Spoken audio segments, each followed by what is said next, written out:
Hello, and welcome to another episode of Between Two Pints. I'm your host, Rob, and with me today is Bob Woolsey, who is a screenwriter and director and currently working at Peliplat. Yeah. I work at Peliplat. I'm the manager of international content there, and I do PR for them as well. And yeah, writer, director, sometimes actor, if people will let me. A teacher at one point. Teacher. I used to work at the Vancouver Film School and ran the film program there. Excellent. Yeah. Well, before we move on, let's pour our beers. You brought the beer today. I want to encourage other guests to do this. It's the least I could do. Our office for Peliplat is right down in Mount Pleasant, and we have 33 acres, among other fantastic breweries. If you could do the product shot. Yeah, exactly. I'll send that to them. Yeah. Or to this one too. Oh, there we That's go, the yeah. important. Oh, beautiful. And then I have... You're looking for sponsorship, aren't you? Yes. When I get 20 episodes, I'm going to send out a bulk email. That's great. Yeah, I've got their the Fluffy Cloud, and you've got the 33 Acres of Darkness, the Schwarzbier. I love it. It's just like a white circle on a black can. Yeah. They're very aesthetically pleasing brewery, very like mid-century modern kind of. But yeah, great area for brewery. So if anybody wants to come visit Peliplat, cheers. Yeah, I think I should do that then. Yeah, definitely come on down. Next to you. Yeah, there's like 4. I better visit you before the breweries, or I'm going to just stumble in. So I saw recently online that Peliplat was running a writing contest for Run and Gun. Yeah. So we partnered with folks at Run and Gun. Joel and I obviously know each other from our time at VFS. And Sasha Duncan, who also runs Run and Gun, was a former student of mine back in the day. Far surpassed the teacher now. But we reached out to them. So we do these writing challenges on a monthly basis that anybody can take part in. So we throw up writing prompts for June. I'm assuming this will probably happen in June, the airing of this episode. I can make sure it does. There you go. Perfect. So we've got 3 topics: the coming of age on screen, which is sort of like in celebration of Pride Month, write about your favorite coming of age movie, or maybe one you don't like so much. Old movies, new faves, which is kind of like, what's an older movie that maybe you just recently watched and you're like, oh, this is like a great gem from the past. And then supporting character who stole a show. So any supporting character that you love. And then for Run and Gun, which unfortunately that one's wrapped, but we did small movies, big impacts, because Run and Gun's all about indie filmmaking, a topic that you and I are both very passionate about. Yes. And so, we did a great collaboration with them. We're going to be at their screenings as well, happening in mid-June, and then their gala screening in July. So come say hi to us there and find out more about Peliplat. Obviously, you're going to learn about it all here on this podcast. But And what is Peliplat? If I'm going to go to the website, what am I getting there? What do I look for when I go there? There's 3 parts. I'm glad you asked that, Rob. There's 3 parts to Peliplat. It started as a database. So we've got sort of like our own kind of IMDb type setup. Our approach is to try to make it a little more streamlined for the average user. We're not listing, although they're very important, we're not listing like every grip that worked on the movie. It's just sort of like the main thing that a regular viewer would be interested in. And then we're building a community, which is the second part of our website. That's what the writing challenges are for. We want to get people onto the website, and we're not looking necessarily for like, your own stories. We do sometimes have topics that go towards fan fiction. What we're looking for is for people to write about the movies and TV that they love, that they had a big reaction to. Maybe they hated it, to put themselves out there and to really talk about film and TV in a passionate way that will be accessible to other people. And so really trying to kind of light that fire of passion and be like, I love this movie, maybe you'll love it. Or I didn't like this movie so much, let's start a conversation about it. And so that's what we're trying to do. Every late night drunken conversation I have with my friends. That's the beauty of work now. It's like basically all of this arguing that I've done with my buddies for years comes in handy. It's finally on your resume. And I'm getting kind of paid to do the same thing now at work, although we don't drink as much at work. Only every other Friday we have happy hour. Ooh, that's when I'll visit. That's when you need to come down. And then the third piece, which isn't launched yet, but our third product on the website is going to be like a writer co-creator community. Mm-hmm. So not just focused on film and TV, any kind of writing. And what we want to do is we want to develop a bunch of tools for writers. We're going to have educational tools. We're going to have collaboration tools where you can find other writers if you're maybe you're inexperienced, maybe you don't have the expertise, but you have the idea about something. And then also a way to This is kind of the trade secret part of it that I can't talk too much about, but a way to monetize your writing and a way to kind of keep control of your IP and make a little bit of money off of it. And then hopefully we can help you kind of level up and, maybe take that concept to a screenplay or to a short story, maybe take, a novel to a publisher, maybe help get something made into a movie, just keep keep people moving and give them the tools they need to take things to the next level. That sounds incredible. Yeah, it's going to be really sweet. That sounds like a lot of fun. It's a great place to work. Yeah. So how long ago have you been at Peliplat? I was the #1 hire in Canada. The very first guy. Oh, the first. The first guy. Not the best. I'd like to say I'm the best too. You probably are. But I was the first hire just about a year ago. June, I want to say like the first week of June last year. So coming up on my first year anniversary, we opened up our office in Mount Pleasant in September. The company started in Latin America originally. So we've been around for a few years, and we've got, I think last count like 3.6, 3.7 million registered users. Wow. The bulk of which are on the Spanish side of the site. But yeah, we're spreading the word here on the English side and getting more and more folks on there. That seems like a wise move, since I am not the only one that is getting tired of things like Facebook and Instagram. I go to Instagram mostly for raccoon pictures and to see my friends' stuff, which is what I don't want to see ads for things. I don't need all these weird suggested things, or even like sometimes the sale items are nice, but yeah. And then Facebook's just turned into a swamp, and like going somewhere for film and writing people is a lot more, I don't know, it seems like a lot more of a place that could be a home. That's what we're trying to do, and I completely agree with you. Like I'm on all of the socials just because, as you know, like when you're making a film, you need to kind of be able to, maybe you got a crowdfunding campaign. Maybe how's your TikTok dance? Exactly. Terrible. Yes. But yeah, no, I'm on all of them, and they all kind of suck right now. And that was one of the things that Joel talked about when we partnered with Run and Gun. He's like, I'd love to have a place where we can kind of send the community and they can all chat. We've got a discussion post part of the site, which is kind of more like film Twitter. You can kind of just go on there. It's more short form than the articles. A meme section. Kind of a meme section. Yeah, totally. And so we're trying to get the Run and Gun community on there to talk about stuff. And yeah, it's really fun to be a part of trying to create like a healthier conversation about film and TV. We want to make sure that people have a place to go where they can kind of, do a deep dive or read a deep dive, or maybe just, participate in the discussion post. Maybe you just go onto our database and like, create some lists and rate some films, whatever it may be. But yeah, a bit of a breath of fresh air from regular socials. I definitely can appreciate that. I'm slowly moving away. Even now, I'm monitoring my Facebook usage, and it sucks because I'm trying to promote the podcast, but also it's even on Instagram. I'm noticing every other thing it shows me is an ad or a sponsored link. Yeah, and sometimes the sponsored stuff isn't bad. Sometimes it's a short film or a feature, and it's interesting, but a lot of times it's so difficult. When you go to the search function, like the stuff that it suggests there, I'm like, am I even looking for this stuff? Do I know myself even? No, I agree with you. It's not fun right these days. So you talked about writing contests. How does that walk me through that? It would be more romantic if they stayed together. The door would not stay afloat. It's a movie, not a documentary. Are you insane, bro? It was a real life tragedy. Why are you so obsessed with tragedy? Here's an idea. Why don't the two of you take your hot takes to Peliplat? They're holding a contest for people like you. Plus, there's cash prizes.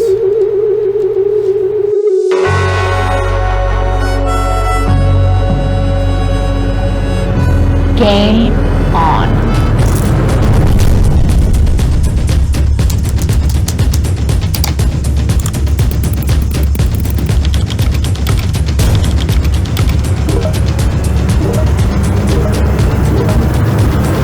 So, who won? She's away. We both won. Yeah, we found our people. Perfect. By the way, what about the end of Inception? Don't even. No, I know you're gonna start. I know my talk. You need to look at Peliplat Writing Challenges, where passionate minds meet. Join today at peliplat.com. So yeah, basically, like I say, we've got different topics every month that are open to general public. We do some special ones like Run and Gun, but basically, you show up, you pick a topic, and so say you're writing for the coming of age stories. Pick a movie that kind of fits that theme, and pick a take on it. Like maybe it's like I say, maybe you're just writing an ode to that movie that you love that changed your life. Maybe you're writing about like, this movie was good, but maybe they could have done it better, and maybe you're pitching your take on it.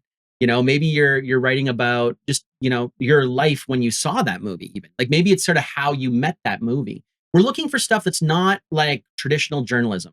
We want to kind of reinvent the format a little bit. And so we encourage people to have, strange takes on things and to bring creativity and to bring authenticity. Authenticity is huge. Yeah. Bring themselves. It's a huge thing on the internet now, especially with AI. Totally. Like real people, real stories. Yes. Yes, and so that's the way that we do it. They're about we aim for about 1,200 words. They have to be 1,200 minimum words. 500 to enter the contest.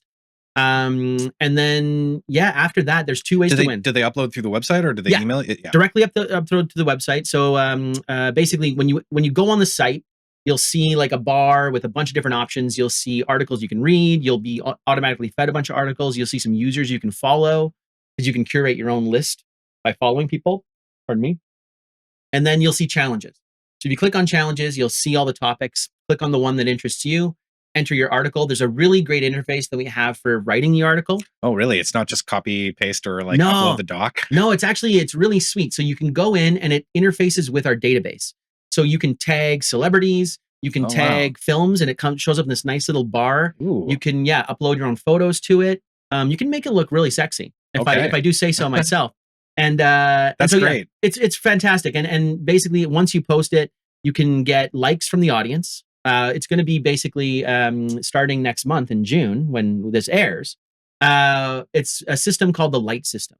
So by logging in every day, by posting articles, by being a healthy user, you accumulate light. And then you vote for other articles by shining light on them. I like that. Yeah. So can I so you can't just come on and be like a horrible human being? And That's the idea. Yeah. And we've kind of been a little bit inspired by like Reddit and the karma kind of idea. And so that's how the audience votes. And so you can win by placing in the top 10 of audience votes. And there's cash prizes. The cash prizes are anywhere from like $300 to $500 for the top prizes. US dollars, by the way, because we're an international company. I would never. That's like 1.5 The times. only time I'll be happy to say US is when I'm talking about their dollar. And then we also do an editor's pick every month. So each topic, our editors will choose one article that we feel is kind of like most embodies that idea of creativity and open-mindedness and pushing things forward, innovativeness. I guess if I could coin a word. If I can overstep my boundaries, Please do. One thing I used to love in Reddit that they discontinued. You used to get like a trophy you could give away every day, and they took that away. Now you have to pay for them. And the idea was you get one a day for free, but then you can spend money and have more trophies to give away. And they took it away. But like, man, as a free user, I feel like there was at least that, because I only got like 2 trophies ever, but I would give mine away every day. Like there was like drama in the board game community is one of their subreddits I follow, and like hilarious. Like that's a great idea. Yeah, but like the one trophy away, definitely. I'd noticed my participation in Reddit dropped off the moment I couldn't give a trophy, because I'd be like, oh, I got one to give, and oh, that one's good, but I like this one better. And that's a great idea. I'm going to steal that. I'm new to Reddit. Yes, because I've been poking around on there. Again, working at a website. Yeah, it's brand new to me. Yeah, this has been one of the most fun parts of the job, is like learning all of the ins and outs of how this stuff works. And so I joined Reddit, and I got to say, I'm a bit perplexed. It's at once very simple, but like all the rules, all the communities and all the rules, like I don't think I've had a post accepted, maybe one out of all of the ones I put forward. Yeah, you got to make an account that like for a while and work. And I discovered that I got in on the Wall Street's bets days.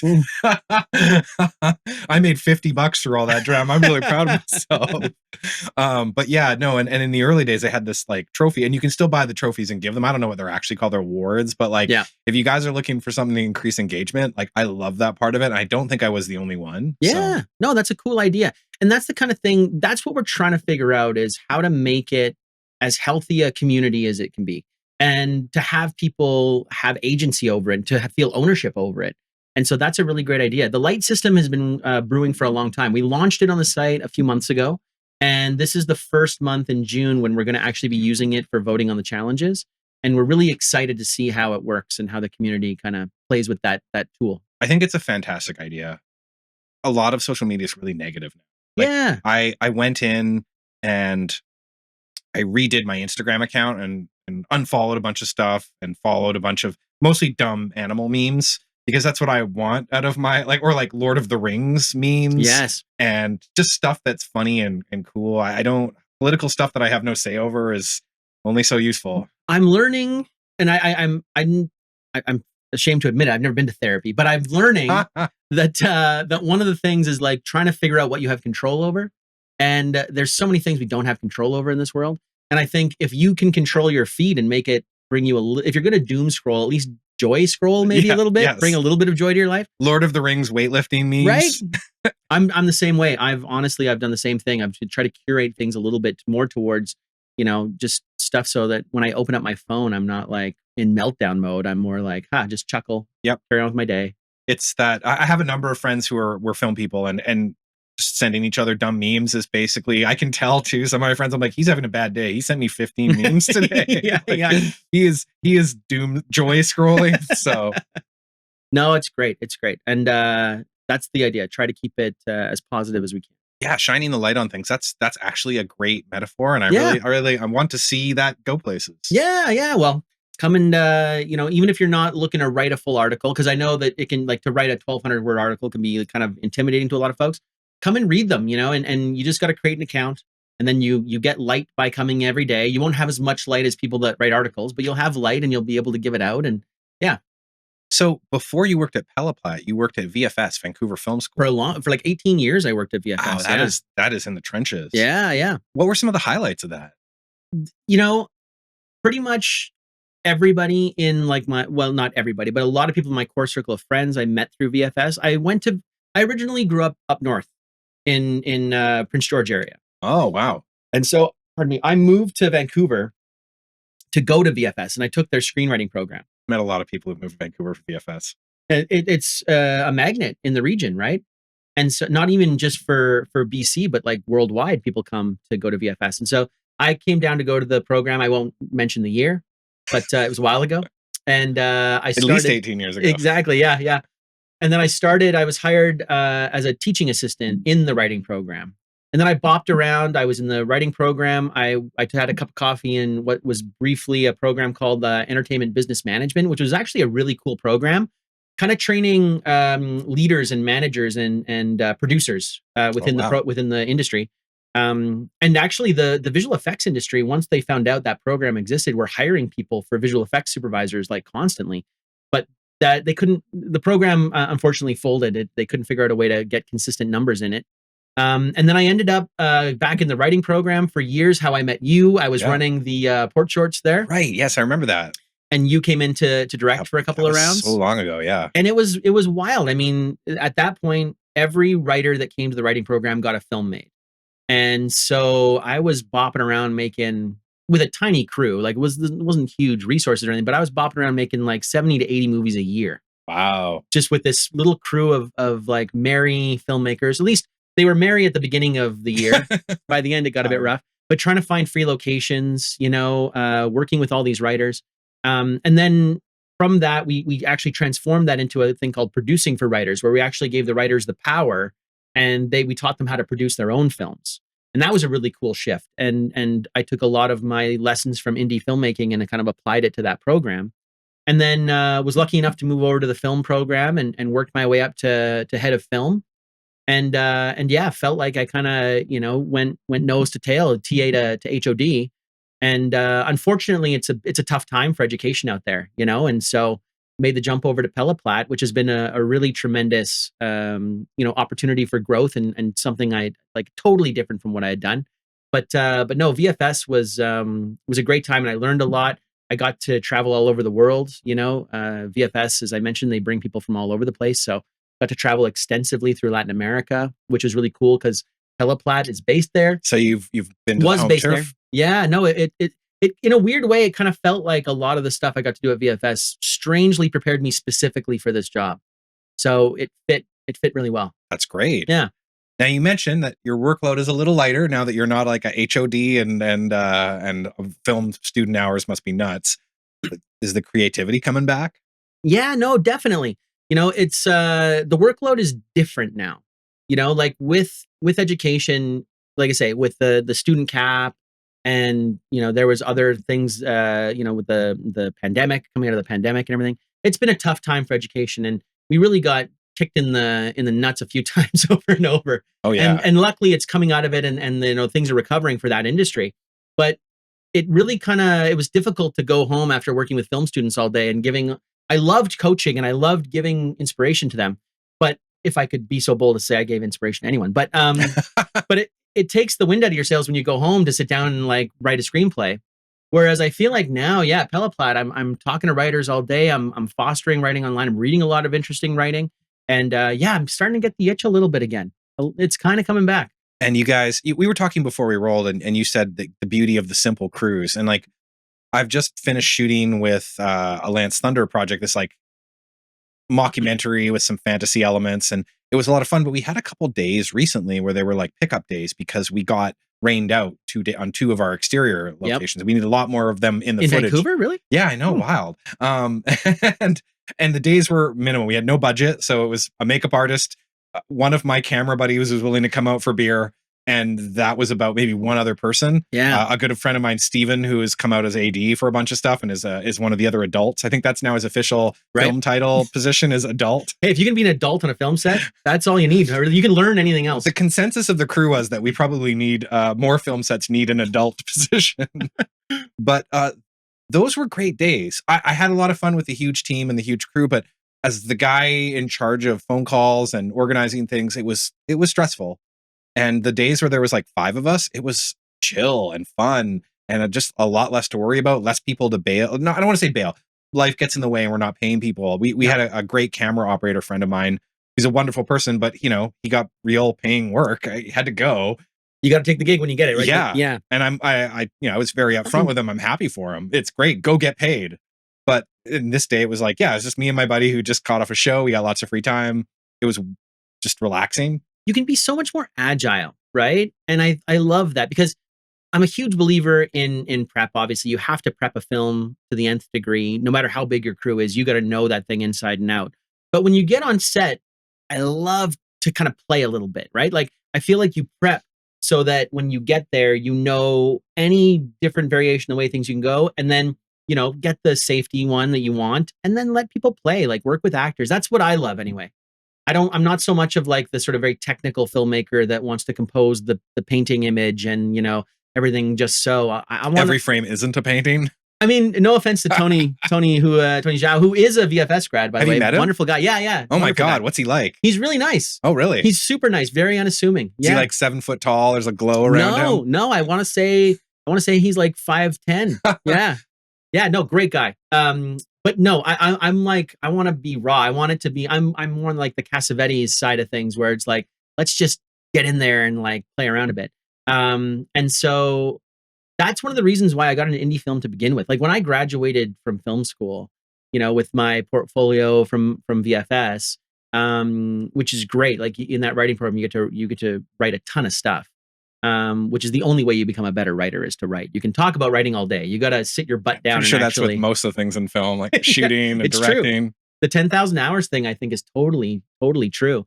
But I had no patience to go and pitch like ad nauseum and get rejected. And there is things that there's notes that come that do make your project better.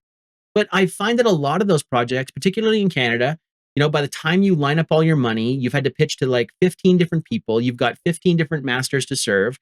And I find that it waters down the material a little bit. At least that's the risk that can happen. And I had no patience to do that. So I just started like making stuff with buddies and it was terrible. It was so bad at first. You get a little bit better and you build up. And I think that's the thing about indie film. There's kind of a sweet spot where you're working with your friends, you're having fun. The crew isn't too big yet. There's not too much money on the line. There's not so much at stake. It's still fun, but you're actually getting good at it. But I think the path that I took and the path a lot of people take is you think, okay, now we need more resources. Now we need more money. Now we need more. And that's what kills a lot of it. It gets harder. It gets more difficult to actually hit the target of quality. It's a big job to manage a giant film set, and unless everybody's truly getting paid properly and is there as the experts that they need to be, like, a professional set, it's really tough. And I've worked with some great people. But when you spent like, 2, 3, 4 years of your life on something, getting it off the ground, and you get a good amount of money, it's nothing but stress. You got to pay that money back. Hopefully, you want to anyway, make that money back. And when you don't hit the mark, I just feel like when you do that big thing, to kind of gather up the gumption to try to do it again is harder every time. And I'm going the other direction. I want to do a small thing like you're talking about. I want to get a couple of friends, tiny crew, some really great actors, a really good sound person. You definitely need a really good sound person. And no disrespect to cinematographers out there, but my personal style, I'd rather be quick and agile with a camera, rather than the giant setups with 15 different, departments working on all of that. And I love them and they do great work. Don't get me wrong. But yeah, that's kind of where my friend Andrew Moxham actually made a film years ago called White Raven that he did just this. He took like 5 of his buddies. It was this horror film of these guys that go on a retreat. And of course, one of them goes kind of nuts and starts killing the other guys. It happens on all my retreats. Right? It's the worst. It's the worst. And That's why we don't take tequila anymore. that's why we can't have nice things. Yes. And so it's still available, I think, on Apple, in the Apple Store. But anyways, it was fantastic. I was so envious of them. They basically went off with 5 buddies and had a camping trip and made a movie. Wow. And that's what I'd love to do now. I can tell you that some of the stuff we've done on Lance Thunder, because the gags for it were, the conceit is that some people in like the late 90s, early 2000s with some money and kind of incompetence, but like we were looking at Lord of the Rings as one of the examples where everybody has a moonlight over their shoulder, even though they're facing each other, and that's physically impossible.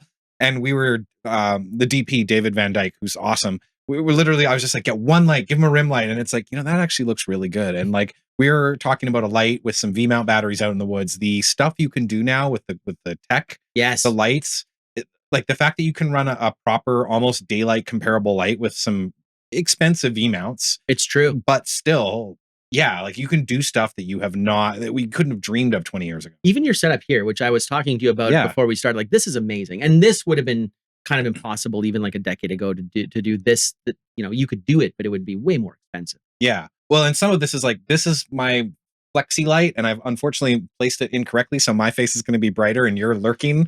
You're the interrogator. Tell me where it is. I'm leaning back too. Yeah. I'm not hitting my mark. I gotta find my light here. I don't know, boss. I'll tell you whatever you want to know. But this was a light I got for like $200 that I would have murdered for 15 years ago. But now I have so many options. It was in my like, I'm going to use it one day, and eventually I just set this up permanently here. Yeah. And like those were off Temu. They're not probably bright enough for film, but like. And that's like RGB light up there, which is at minimal setting. But yeah, like it's fantastic. No, this is great. And you know Darren Borrowman, right? I believe so. Yes. Yeah, a buddy of mine, Darren Borrowman, and he was kind of like the DIY filmmaker before all of this stuff. Like he literally brought like work lamps from Home Depot that he got. Oh, I remember. And we would just figure out how to put enough diffusion on it to make it work. Yep. Stuff like that. Baking parchment. Yeah, exactly. Yeah, we did that one time too. Because you need something that's not going to catch on fire. Right? Yeah, I learned that the hard way. But wax paper is quite different than baking parchment. Yes, totally different product.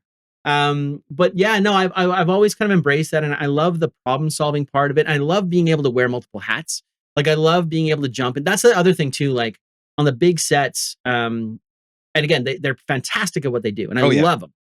And I'd love to have enough money to actually, do a giant production like that of my own. But just everything's so regimented, and I love being able to jump in and problem solve with other departments and kind of help things going. And I never had the patience to sort of be like that one role in your lane. If I'm on set, I got to be moving and doing stuff. I was never good at the hurry up and wait, where you got to like, do your job for 2 seconds and then sit back and wait and then do your job for, So yeah, this is all a very long-winded way of saying that. Yes, I'd like to shoot with smaller crews. So Shits and Giggles is coming up. Yeah. And as I was saying, I love Run and Gun. It's an awesome thing. I love what they're doing. It's become amazingly huge though. Like this, the films that are being made, like if you count all the in-kind budget, these films they're rivaling budgets of some indie features I made. Oh yeah. And some of them are incredible. Some of the ones that won maybe last year or the year before, I can't remember. I don't think it was last year, but some of the ones I've seen of that were like, oh my God, that has to be a feature. I love that. I would watch the hell out of that. But Shits and Giggles only has a budget of $250 and like all the gear that can fit in the back of a Prius. Yes. And I love that. Me too. I shot one called Milkshakes with some friends where the goal was to ADR the entire thing. Sound effects were vocalized and like we weren't even going to record sound on set because finding a sound person's hard. It's hard. And I got my friend Robert Zawitowski, who's a pretty amazing DP, but just watching him like screw around and have fun. And at one point in the day, we were like decided to have zombies in it, and somebody was doing zombie makeup, and he went to the corner room and there was a piano and he started making up a song, just like playing music for us while we were like setting up. And I'm like, that is a full service DP where he can come play music for you while you're working on something. Oh yeah, no, those guys are hard to find. Yes. Yeah. No, it's a lot of fun. I mean, are you challenging me to do? I am challenging you. Wow. Okay. Stranger. Well, hey, what do you think? Let's do it. All right. I can bring the gear. It'll fit in the back of a Prius. I love it. I will try to come up with a funny screenplay. Okay. Well, you are a writer, so I expect. And I'm happy to also to act. If you need anybody, here's my acting thing. I only pretend other people are me. So if you need someone that's just like me, and I'll be writing the script, so I'll just write myself in. I got the opportunity to act recently. Nice. How was it? I was on a vertical as a doctor. And it was hilarious because I've been playing Dungeons and Dragons as a dungeon master for 20 years. Yeah. So they're like, here, you're a doctor, you're old. I'm like, cool. Do you want me to be a talking tree? What about a bear? How about a kobold Am I a cleric? thief? Yeah. I was like, man, I got this covered. This is so easy compared to what I do every week. Did you enjoy it? It was, man, as a person who's used to camera, it was great. I could go away for a whole scene and like hang out at Crafty and hit on the makeup artist. It was. The actors have it the best. Yes. They really do. I mean, they've got to deliver or the movie sucks. So there is a bit of pressure. I give them that. But no, I love acting. Like I said, I'm admittedly not great at it, but it's super fun. It's a fun way to be on set. Yeah, well, I got to wear a lab coat too, so feel very bona fide. That was great. Yeah, it was an awesome experience, and I thought it was really funny because it was all last minute. Like my friend's like, "Hey, we needed a doctor tomorrow." I'm like, I can do a doctor. I got glasses. I can be a doctor. Yeah. Yeah. What do they learn? It's what, 7 years in school? It's 4 in England. So what does the future hold for you besides doing the shits and giggles? Yeah, well, now there's that. We're growing Peliplat here in Vancouver first and foremost. Okay. So a lot of it has been sort of like this grassroots kind of like, you literally got to grab people and tell them like, this is what it is. And then you find them a week later and they've forgotten. You're like, this is what Peliplat is. So I think it's just the world is on fire. So it's true. No, it's true. And it's hard. Brand building is hard. And there's a lot of noise like we talked about with all the other sites. So we started here in Vancouver, but in the fall, I'm hoping to get to Toronto for TIFF, which would be my first time attending there. And we want to start growing out east and kind of raising awareness in Toronto and, basically getting the word out across all of the English speaking world. Because as I said, we've had some really great success in our Latin American markets, but, breaking through the English market's tough. And so that's professionally kind of what I'm doing. I'd love to be doing more writing. I'd love to get, another screenplay. Maybe there's one brewing. I'm not sure. And hanging out with my dogs. As we were talking about before, I got 2 dogs now. 2 dogs. I recently added another dog to my life. That's a lot of dogs. It's fun. How much time a week do you spend walking? A lot. And that's actually one of the best things. Cause like with Peliplat and being a writer in general, you spend so much time sitting at a computer that it's fantastic to have the dogs. They get you out of the house. No matter how bad not that I have like super bad days, but like maybe something's blown up on the news and you come home and you're not feeling so great. The dogs don't know. They don't care. They're like, let's just go to the park and like run around. And I'm like, that sounds great. Simple joys. Yeah. You also must be a lot more rugged now because it's raining. The dogs don't care. It's true. My grandfather used to have a Tilly hat. Have you ever seen those? Oh, my stepdad has it. Yeah, like the Dr. Grant hat from Jurassic Park. You clip up one side. Clever girl. Yeah. I have a Tilly hat now. I literally, I've forgone the umbrella because I've got 2 dogs. Yeah. You got to hold both leashes. You got a good Gore-Tex jacket, I'm assuming. I got a big jacket, goes down to the knees, Tilly hat, and I can't be stopped. That sounds incredible. Yeah. I recently interviewed for a tech support position at MEC, and they're like, "Do you use a lot of MEC stuff?" I'm like, "I have thousands of dollars of your reindeer." Because film, like the traditional present to a trainee on a film set is a $200 gift card for MEC or $150. Well, it's a great place. I mean, they've got great products. Yeah, I was already thinking like my buddies are like, hey, you can get me birthday presents now. I'm like, I don't like it that much. Yeah, you're like, I don't have the job yet. Hey, like, easy. Pump the brakes. Yeah. So I think you mentioned a local director, Zach Lipovsky. Yeah. You know him. I know Zach. Like, I wouldn't say I know Zach. I've met Zach a couple of times through like pitching for Crazy Eights and he's stuff quite a like local that. fixture. But no, I was saying it's so great to see him co-direct the new Final Destination movie. Yeah, that was it's super exciting because I was a trainee on Mech X4. Yep. And he was the like showrunner. I don't know, like something super high up. But like he was awesome. It was like one of the best sets to work on. Like they'd have high five at 5 and yeah, there was all these great things they would do. And to see him succeeding on the global stage is really exciting. It's so nice whenever a local filmmaker, makes it big, but also anything I've ever heard about him is just that he's the nicest guy. And so, in addition to liking smaller sets and trying to have fun, I think, trying to be like work with nice people and trying to be a nice person in this industry is also huge. It is. And so seeing nice people do well, because the film apparently is really great. I haven't seen it yet as of this recording. I've got plans to see it this weekend, but it's getting really great reviews. I think it's the biggest R-rated horror opening in like the last decade. It's I think one of Tony Todd's last movies. Oh, really? Yeah. Oh, no way. I didn't know that. Yeah, and I'm a big Candyman fan. Yeah. So I love Tony Todd, and like he was in like Hercules Legendary Journeys and stuff. Like I'm a big Star Trek fan, and he played he had a tremendous episode in Deep Space Nine where he played an aged, there was a time thing. There's always a time thing. But he was great. Yeah. And yeah, no, he had the voice. The voice.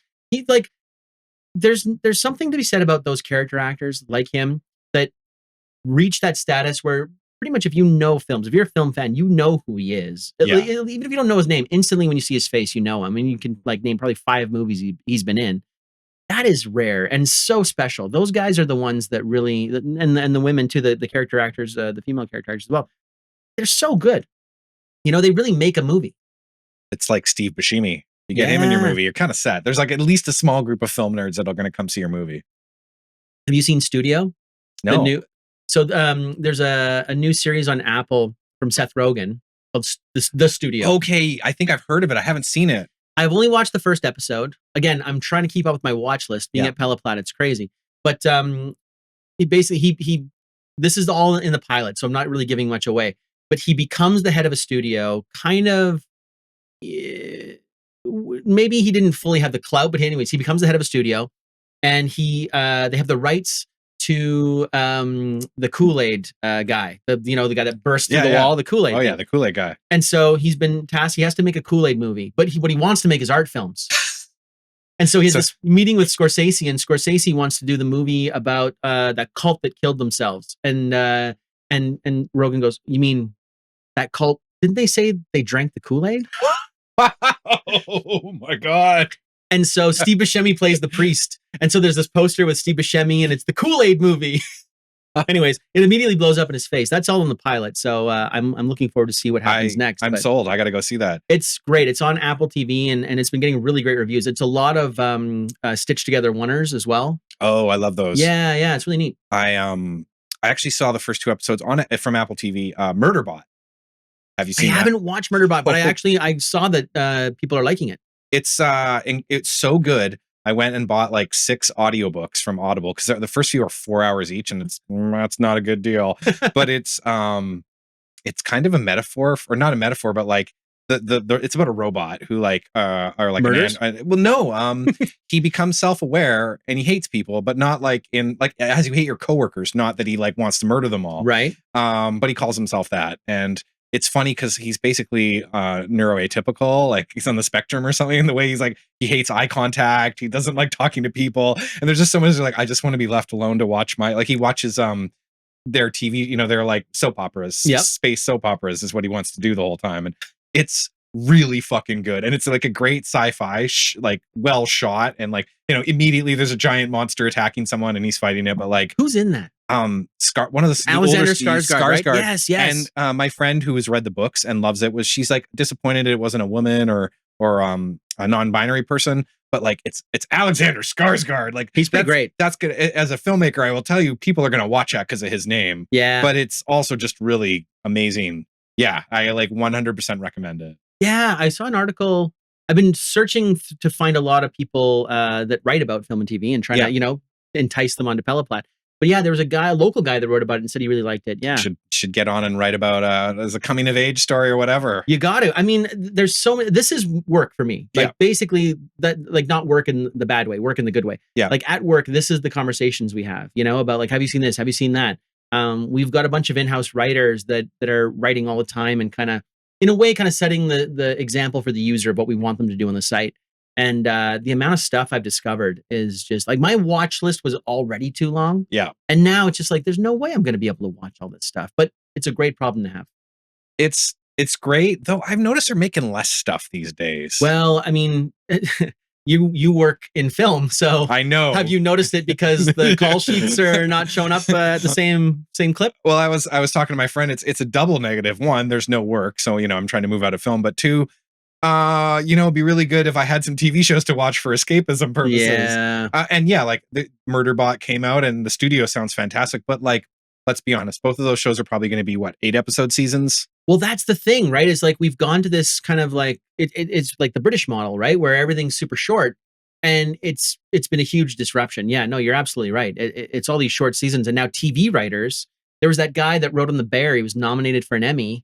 He had to like rent a tuxedo and couldn't afford rent, but he was going to the Emmys, and it's like TV That's writers. wrong. It's crazy, and they used to have these shows. They'd get on a show, they'd write 26. Well, they wouldn't personally, right? But the show would be 26 episodes. 22 episodes in a season, and now they've got to pick up like 3 different gigs in a year just to get to that level of a commitment. So yeah, no, it's very disruptive. I mean, the only constant right now is change. Really good stuff is still being made, and I'm hoping, I mean, knock on wood here, but it seems like the industry's kind of turning a corner a little bit. I think the streaming thing, we're only now really starting to see the aftermath of really what Netflix kind of brought. And there's so much good that's come with it. Like Squid Game, for example, like when I was in film school, that would have been a kid in the class. First of all, it wouldn't have been made with the same kind of production value. And it would have been a kid in class with like a thumb drive being like, oh, I pirated this. You got to see this show, right? And now like Americans are reading subtitles. Foreign stuff. It's coming directly into our living rooms. Like there's a lot of good that's come with it. But the race for everybody to get there and the fracturing of audiences and, these short season orders. There's a lot of stuff that's very difficult for the industry to deal with for sure. And I think we'll probably get through it okay. But I'm going to say something really unpopular here. Do it. I think the It's your return. podcast. Yeah, no, I think the return of advertising ads is going to help, because let's say that you're the showrunner of this show, Bob's Adventures. Yeah. And it's season 3. It's super hot. Great Everybody show. loved the first 2 seasons. Thank Fucking you. twist Thank you. ending at season 2 blew me away. Okay, you're getting ready to launch episode 1 of season 3. What do you think advertisers are going to pay you for ads in your episode? I agree with you. Like, that's not going to pay for your entire season? Like, this is the thing. So they're adding commercials. Yep. And I think what's going to happen is somebody's going to come along. I mean, Crave has kind of already done that here for a lot of the foreign market stuff. But basically, people are going to come and bundle all these things together, and it's just going to be cable all over again. Like we're kind of going full circle in a lot of that way. But it'll probably be cable, and then you can subscribe specifically to Amazon Prime separately to get no ads on Amazon Prime. Yes, you can always pay more, I think, for the no ad thing. But yeah, no, I agree with you. And I think that, that model has been from the very beginning of TV, and it just makes sense. But they got to people have to make money.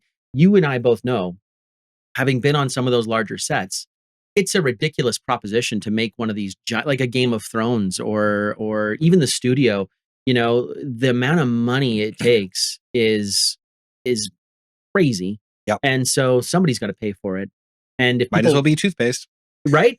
If people want to continue to have great content, then they gotta kind of put up with a little bit of that stuff. Well, and the thing I have hope for is, and I've seen this in action a couple times, targeted advertising isn't the worst thing in the world. No, I have bought things I like because of ads that were sent to me because it knows I like microphones, or I buy film gear, and sometimes they're like, what? That can't be real. I'll click on it and follow it through. I got this great Hawaiian shirt. It's all D20s. It's the best thing I've ever purchased for $30. I didn't even think I was going to get it. I'm like, this has to be a scam. It can't be real. And it showed up. One of the best Christmas presents I ever got my partner was a blanket with our dog's face on it. And it was Instagram. I just clicked on an Instagram ad. Yeah, no, there are ways that it works. And I think AI is probably only going to make it like way better. Yep. In probably a scary way at first. Because the worst thing is when you literally just bought something and then you get the ad for it. And a you're deal. And you're like, that's 20% cheaper than... Exactly. But yeah, no, I agree with you. And I think there's no escaping it. I mean, we are the commodity really at the end of the day. The one other thing I'll say is a friend of mine mentioned this while we were shooting Lance Thunder last week. And he's a really good point, because I was saying, I don't mind these 10 episode seasons. I just don't like they come out every 3 years. And he's like, I like the longer seasons because the side characters would get episodes. And that's where we get some of our most memorable characters. And we're not seeing it in these 8 episode things where you're like, I really like that guy on Stranger Things who was the pot dealer who ended up with the samurai, like that guy was awesome. There could have been a whole episode about him. When you get to like episode 18 of the season, you got to no, for sure. And like, again, I'm, not to age myself, but like growing up through the 90s, sitcoms too. Like I feel like sitcoms with the shorter season, they're trying to push sitcom into like more of a serialized format. Shouldn't work that way. Like sitcom should be like the premise should be the why we come back and the group of characters, and we want to see those infinite different stories that can happen. Well, especially nowadays with everything being uncertain and scary. It's that comfort. The weekly coming back to like the 3 single dads trying to raise daughters in a townhouse in San Francisco. Yeah. Like, I don't hate that idea. Like it's everybody I know is breaking up and getting divorced, and like, I just want to go where everybody knows my name. Yes. Oh man. Rest in peace to George Wendt. He just passed away. I saw that. That's unfortunate. Yesterday. But I recently, it was actually a little while ago now, but I rewatched Cheers. Oh wow. Yeah. My dad always loved Cheers, and growing up, I watched a lot of it, but then I hadn't come back to it in a long time. My friend rewatched it, and I was like, maybe I'll do that. It's an undertaking. Don't get me wrong. How many seasons is it? 11. Holy cow. Yeah. How many episodes a season? Like 20. Oh my God. That's like 150. Yeah. It's a long show. And that's like going to your favorite bar. Do we even have favorite bars anymore? No, I know. Believe me, I wish. Well, there's Eastside Craft over here. They're pretty good. Brought to you by not to locate where we are. Yeah. Dox you. No, it's brought to you by Eastside Craft. Yeah. But no, that idea of like, those characters being family members, that you're inviting into your home every week. Yeah, it's different now. It's not necessarily better or worse. It's just different. And there's like pros and cons, I think. But I do think a lot of those old shows being on, like available now too, that kind of is filling that gap in a lot of ways. True. Like if I want to go rewatch Cheers, I can go rewatch Cheers. Yeah, it's interesting. It's interesting. Well, I know that probably things will, like you said, with the streaming services, I kind of expect things to sort of settle in about like 4 or 5 years, like you said, where it's going to just be another cable package. Yeah. Because like I have to rotate my subscriptions. There's only so many I'm going to be willing to pay for a month. Well, that's the thing with working at Peliplat now. Like I'm watching more than ever in a good way. And I do have every single streaming service. I'm pretty sure most of them. And there's something. Should put that on my dating profile. Yeah. Just so you know. There's something great on all of them. I'm just finishing. I've got like 2 more episodes left of Andor. Did you watch Andor? I have not, but I've been meaning to. But it's also like that thing where you like, you need to like. I've heard it's so good that you need to be ready. It's like John le Carré if he did Star Wars. Like it's so the political intrigue and it's Star Wars for adults. It really is. One of my favorite things ever done in the Star Wars universe. But that's on Disney Plus. Obviously, all the Star Wars stuff is there. I had to get Paramount Plus because I'm a huge Star Trek fan. So I've got Paramount, and that's where Cheers was. Strange New Worlds. So Holy cow! Good. Oh my God! Coming back in July. That as a guy who loves to cook, the fact that the captain loves to cook is just like, and it makes sense, right? Like it's like he's like. Because that's also like your way of like hanging out with people and not really dealing with them. I'll cook, then I can only pay half attention. Have a kitchen party. Yeah. No, I was showing one of my friends and I'm like, it's back to like hopeful, which is also nice. I'm so excited about Strange New Worlds coming back. I agree. It's one of my favorite things on TV. I hope we get more Klingon boy band stuff though. Yeah, I know. That was so much fun. And that's the cool thing. Like they're having fun with it. Yes. And it's Star Trek is not a show that you should put on and feel worse about your life. It should be good. It should be hopeful. There was like Uhura's in it, but she's a cadet. Yeah. And I love how like it's James Kirk's brother. Yeah. And he's like lecturing her about being safe and then gets blown across the room like 10 minutes later at an alien thing. And I'm like, that is awesome. And also he doesn't then die and it's not a huge dark thing. And Ethan Peck is so good as Spock. Holy crap. I was not the biggest Zachary Quinto fan. He did a competent job. I liked him. I actually didn't think Peck would be better, but I think he is. He's so good. Yeah. Yeah, no, I love it. And as a Star Trek fan, really in the 90s, Star Trek was kind of like they almost had the Marvel thing going on. Like there was multiple shows, there was a whole universe, that there was movies at the same time. And there was some dark times where there was not a lot of Trek, and then Discovery was a little bit confused as they were trying to figure out the new thing. And Strange New Worlds, who'd have thought just doing Star Trek as Star Trek? Like, why don't we just put a crew on the Enterprise and like have them discover new worlds? Well, that first episode, I got chills when he's like lecturing he's breaking the oh God, what's it called? I can't remember, the Prime Directive. The Prime Directive. I Yeah. don't even know if that's a thing. I think that's actually why Yes. it was invented. And he's like, look, we did what you did. We had nuclear wars. We ruined it. You don't need to. It's like, it sucks. And I was just like, this is what we need. Like, Earth needs aliens to show up and be like, guys, why are you fighting over dumb stuff? Totally. Yeah. No, I love it. And When is it? June? July. July. I think July 17th or something like that. I have an account on Peliplat that is not under my name, which may be Star Trek themed. And if you can find is that all the fanfic inserts of some guy named Robert? Or that's my account. Yeah. No, it's under a pseudonym, and I'm trying to get the Star Trek chat going on the site. So you'll have to come and add to it. Support that. No, I'm Strange New Worlds is like, I was like, I like Discovery, but also it was like gritty, dark sci-fi, which you don't need a lot more of that right now. They always try, and this is my gripe with the J.J. Abrams movies. They always try and push Star Trek into Star Wars, and it's like, we already have Star Wars. Yeah, it's great, and it's there, and it's perfect. Why don't we just let Star Trek be Star Trek? And yeah. Anyways, I've been made fun of by my friends many times for like ranting about this. No, I completely agree. The Onion had a wonderful thing. One of the J.J. Abrams movies came out, and The Onion did this thing of like, oh, it's not cerebral, and like making fun of Star Trek fans. And I'm not ashamed to say I was exactly that person.